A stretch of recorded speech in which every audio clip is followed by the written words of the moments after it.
പെൺകുട്ടികളോടും സത്യവിശ്വാസിനികളായ സ്ത്രീകളോടും നിങ്ങൾ പറയണം, അവർ അവരുടെ ജിൽബാബുകൾ ശരീരത്തിലേക്ക് താഴ്ത്തിയിരട്ടെ. എന്താ ജിൽബാബ് എന്ന് പറഞ്ഞാൽ? ശരീരം ഒന്നായി മൂടുന്ന പർദ്ദക്ക് പറയുന്ന പേരാണ് ജിൽബാബ്. മനസ്സിലായില്ലേ? അതാണ് മുസ്ലിം പെണ്ണിന്റെ വേഷം. ചുരിദാർ മുസ്ലിം പെണ്ണിന്റെ വേഷമല്ല, സാരി മുസ്ലിം പെണ്ണിന്റെ വേഷമല്ല. കാരണം അതൊക്കെ ശരീരത്തെ അഴക് വർദ്ധിപ്പിക്കുന്നതാണ്. പർദ്ദ എന്ന് പറഞ്ഞാൽ ശരീരത്തിന്റെ അഴക് മറച്ചു വെക്കുന്നതാണ്. അതുകൊണ്ട് ആ പർദ്ദക്ക് ചില നിബന്ധനകള് മുസ്ലിം പണ്ഡിതന്മാർ 8ഓളം നിബന്ധനകള് പറഞ്ഞിട്ടുണ്ട്. ഒന്നാമത്തത്, പർദ്ദ തന്നെ ആകർഷണീയമായിരിക്കരുത്. ഇന്ന് ചില പർദ്ദകൾ നമ്മളെ തലശ്ശേരിന്നാണ് അതൊക്കെ ഇറങ്ങല്. 15 കണ്ണാടി കയ്യുമ്മേ, 15 കണ്ണാടി കയ്യുമ്മേ, ഇവിടുന്ന് ഇങ്ങോട്ട് കണ്ണാടി, കുറെ എംബ്രോയിഡറി.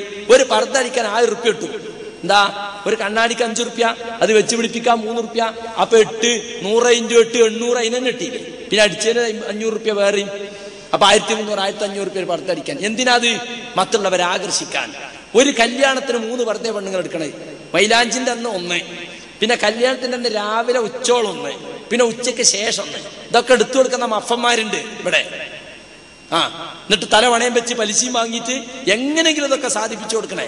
വൃത്തികെട്ട സംസ്കാരമല്ലേ ഇത്? ആരോ അള്ളാഹുവിന്റെ അടുക്ക് ഈ ദൂരത്തിനൊക്കെ നമ്മൾ മറുപടി പറയേണ്ടി വരൂലേ? അപ്പൊ പർദ്ദ തന്നെ ആകർഷണീയം. പർദ്ദ ഇട്ടണോ പർദ്ദയാണ്, പക്ഷെ കണ്ടാ നല്ല നോക്കിപ്പോണയാതി പർദ്ദ.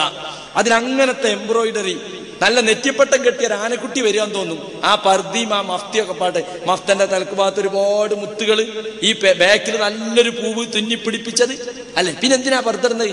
പർദ്ദ ഇടണമെന്ന് പറഞ്ഞത് പെണ്ണിന്റെ മാദകത്വം മറച്ചു വെക്കാനാണ്, പെണ്ണിന്റെ അഴക് വെളിവാക്കാതിരിക്കാനാണ്. പക്ഷേ അഴകിനെ ദ്വിഗുണീഭവിപ്പിക്കുന്ന തരത്തിലുള്ള പർദ്ദയായാലോ?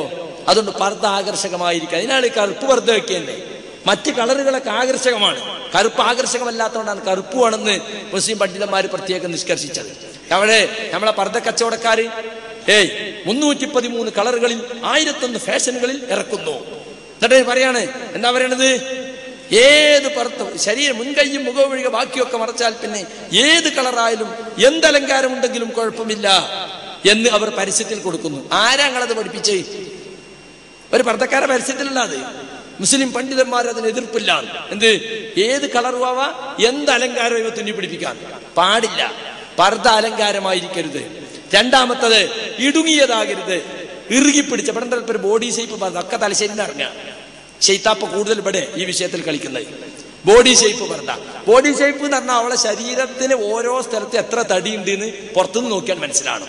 ബാക്കി പറയണ്ടല്ലോ. അത്തരത്തിലുള്ള പർദ്ദ ഇതവിടെ ഇങ്ങോട്ട് കൈയിന്റെ കച്ചം മുതൽക്ക് അര വരെ നല്ലോണം ടൈറ്റ് ആക്കുക. ഒരു തൊട വരെ, മുട്ടുകാലിന്റെ കുറച്ചിപ്പുറം വരെ ആ ടൈറ്റ് ആക്കി വെച്ചാൽ എല്ലാ കാണേണ്ട ഭാഗങ്ങളൊക്കെ ശരിക്കും കാണും. പർദ്ദ ഇട്ടണോ ഇട്ടീണ്, ചുരിദാറിനെക്കാളും മോശമാണ്. മനസ്സിലായില്ലേ? അത് നേരിയ തുണി കൊണ്ടുള്ള പർദ്ദയാണെങ്കിലോ പിന്നെ പറയും വേണ്ട. ശൈത്താനാണ് ആ പെണ്ണിന്റെ കൂടെ. മനസ്സിലായിക്കോളെ. നിങ്ങളൊക്കെ സ്വന്തം ഭാര്യമാർക്കും മക്കൾക്കും ഒക്കെ പർദ്ദ അതൊന്നും ഞാൻ നോക്കില്ല. ഓള് പോകും, ഓള് വാങ്ങും, ഓളടിക്കും, ഓളിടും, ഓള് നടക്കും. നിനക്കെന്താ പണി? ഭർത്താവിന്റെ ഉദ്യോഗ തന്നെ? അതൊന്നും നോക്കാൻ പറ്റൂലേ? നോക്കണതൊക്കെ. എങ്ങനത്തെ പർദ്ദയാ ഭാര്യ ഇടുന്നത്, എങ്ങനത്തെ പർദ്ദയാ മോളിടുന്നത്, എങ്ങനത്തെ പർദ്ദയാ പെങ്ങളിടുന്നത് നോക്കണം. ആണുങ്ങൾക്ക് ബാധ്യതയുണ്ട് അതിലൊക്കെ. അതിലൊന്നും ബാധ്യതല്ല. വെറും വൈകുന്നേരത്തിന് ചെല്ല പൊതിയും കൊണ്ട് നേരം വെളുക്കുമ്പോൾ പോരാ, വൈകുന്നേരത്തെ പിറ്റേന്നും അത്ര പൂശിച്ചല്ല. ഇതാ നമ്മളെ പണി. ഭർത്താവ് എന്ന് പറഞ്ഞാൽ ആരാ? ഭർത്താവിന്റെ ഉത്തരവാദിത്വം എന്താ? നമ്മുടെ ഭാര്യമാര് പുറത്തിറങ്ങുന്നത് എങ്ങനെയായിരിക്കണം അത് നമ്മൾ അറിയണം. പല ആളുകളെ ശ്രദ്ധിക്കുന്നില്ല. അതുകൊണ്ടാണ് അത് ഗൗരവത്തിൽ പറയുന്നത്. പല പ്രാവശ്യം പറഞ്ഞിട്ടും നമ്മളെ ഈ പള്ളിയിൽ വരുന്ന പെണ്ണുങ്ങൾ പോലും ഇപ്പോഴും ചുരിദാറിട്ട് വരിക, ബാഗിൽ നിക്കാർക്കുപ്പായിട്ട് വരിക, പുറത്തിറങ്ങിയിട്ടാ നിക്കാർക്കുപ്പായ വെച്ചിട്ട് പഴയ ചുരിദാറുമ്പോ പോവുക. ഈ സ്വഭാവമൊക്കെ ഇവിടെ ഇപ്പോഴും നിലനിൽക്കുന്നു എന്നാ പെണ്ണുങ്ങൾ പറയുന്നത്. എന്താണ് ഈ ഖുത്ബയൊക്കെ കേട്ടിട്ട് കാര്യം? എന്തിനാ ഖുത്ബ മലയാളത്തിലാക്കിയത്? ഖുത്ബ മലയാളത്തിലാക്കിയത് ആളുകൾക്ക് മനസ്സിലാകാൻ വേണ്ടിയല്ലേ? ഞങ്ങൾക്ക് പ്രസംഗിച്ച് പഠിക്കാൻ വേണ്ടിയല്ല. ജനങ്ങൾ ജീവിതത്തിൽ പകർത്തി മാറ്റമുണ്ടാകണം, അതിനുവേണ്ടി അത് പറയുന്നത്. ഞങ്ങളെ അഭിപ്രായങ്ങളല്ല പറയുന്നത്, ഇസ്ലാമിന്റെ കാര്യങ്ങളാണ് പറയുന്നത്. അതുകൊണ്ട് സുഹൃത്തുക്കളെ, നമ്മുടെ പെൺകുട്ടികളുടെ വേഷം എങ്ങനെയായിരിക്കണമെന്ന് നമ്മൾ നല്ലവണ്ണം ശ്രദ്ധിക്കണം. കാരണം നമ്മൾ